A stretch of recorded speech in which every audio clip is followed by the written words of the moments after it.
Shalom and good evening. This is TV7 Israel News, broadcasting to you from Jerusalem. And in today's top stories, Prime Minister Benjamin Netanyahu, who returned to Israel from his first official White House meeting with US President Donald Trump, announced during his weekly cabinet meeting in Jerusalem that a new day has begun in US-Israel relations. Israeli Defense Minister Avigdor Lieberman accuses the Islamic Republic of Iran of destabilizing the Middle East with the ultimate objective of undermining its arch-rival, Saudi Arabia. Iraqi Prime Minister Haidar al-Abadi announced that his troops had begun an offensive to retake the western part of Mosul, the last Islamic State stronghold in the country.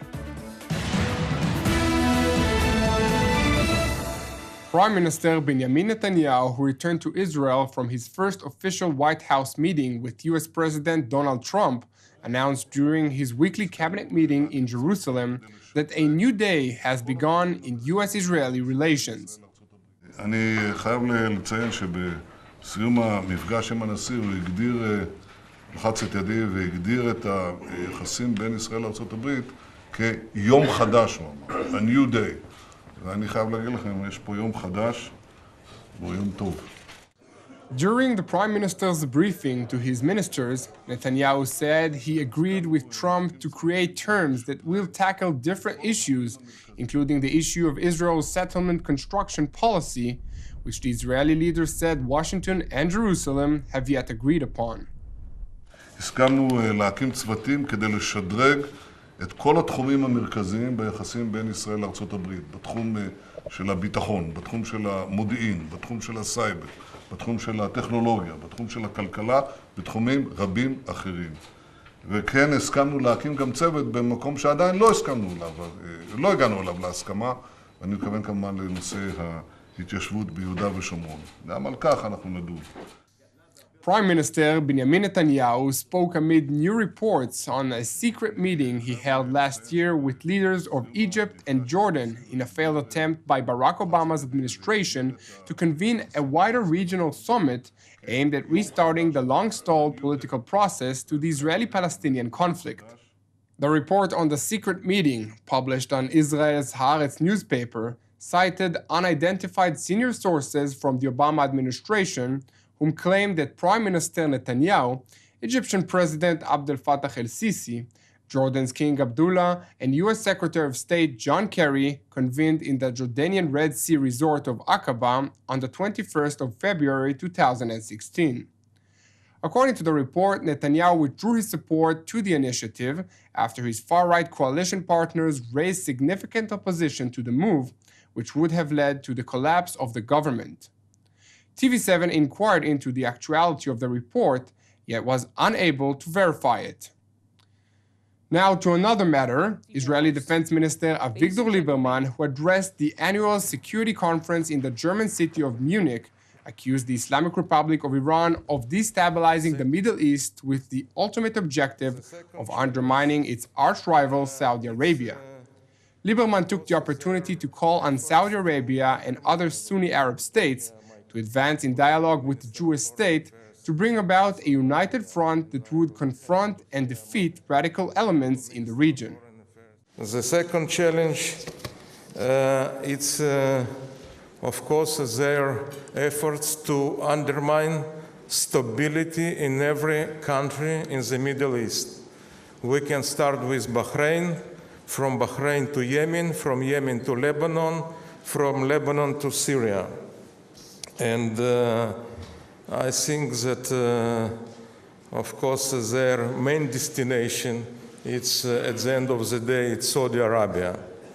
And I will be happy to hear my colleague, or Minister of Foreign Affairs of Saudi Arabia.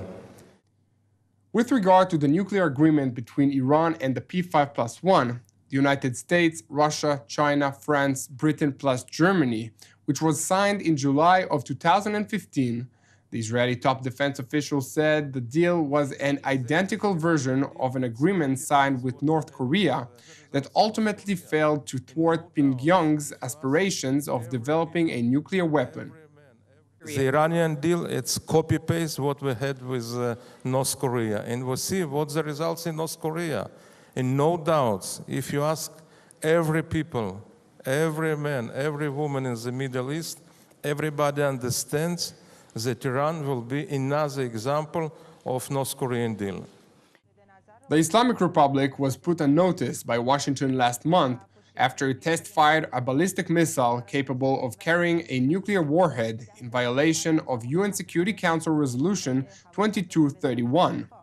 The violation, which was just one of a series of other such acts by Iran since it signed the nuclear agreement with world powers, has brought about a strong response by US President Donald Trump, who views Tehran as a key component to the raging chaos in the Middle East.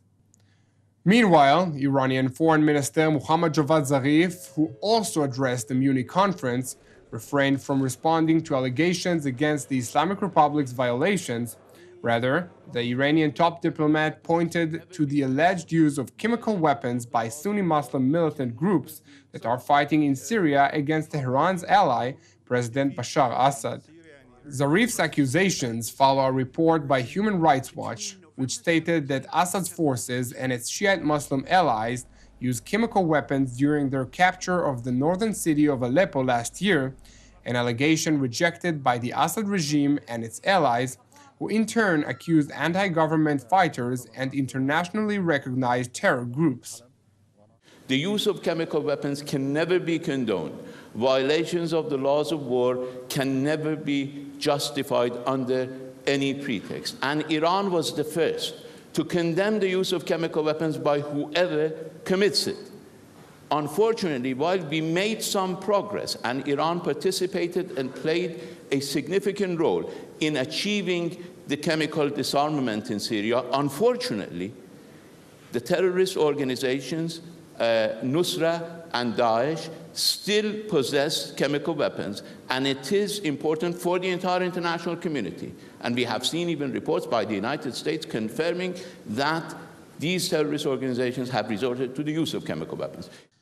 Now to Iraq, where Prime Minister Haidar al-Abadi announced that Iraqi troops had begun moving towards the western part of Mosul, where Islamic State militants were essentially under siege, along with an estimated 650,000 civilians. The offensive to retake the western part of the city comes after US-backed forces that initially started an offensive several months ago forced the extreme Muslim group from the eastern part of the city as part of the first stage of the offensive.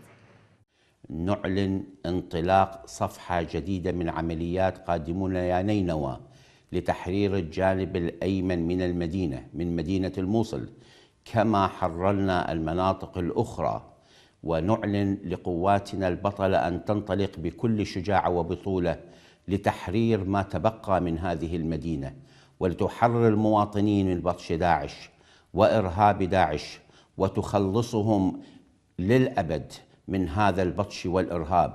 فإن مهمتنا الرئيسية هو تحرير الإنسان قبل تحرير الأرض.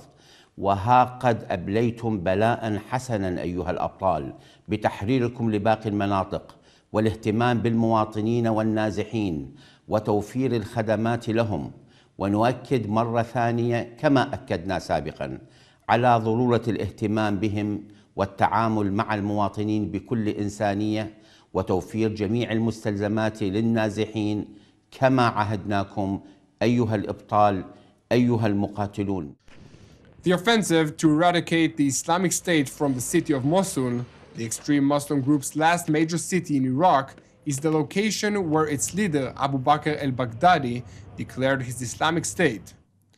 The defeat of the Islamic State in Mosul would effectively end the group's hold in Iraq and will allow all forces to turn their attention to Syria. Thank you for joining us. I'm Yair Pinto. Have a good evening. Shabbat Shalom. And we'll see you again tomorrow at the same time.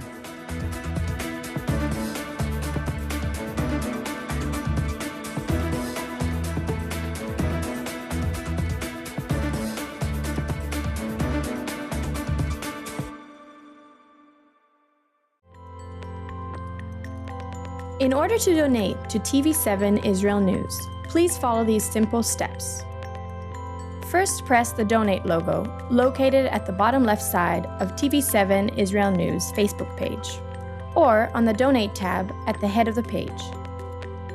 Then insert the amount you'd like to donate, and fill in your credit card information. Just like this. And press Review Donation and continue. After reviewing your donation details, please press Donate to finalize your donation. That's it! Your donation is now complete, and an email with your donation details has been sent to your email address. You can also print your donation receipt by pressing the link here. Thank you for supporting TV7 Israel News.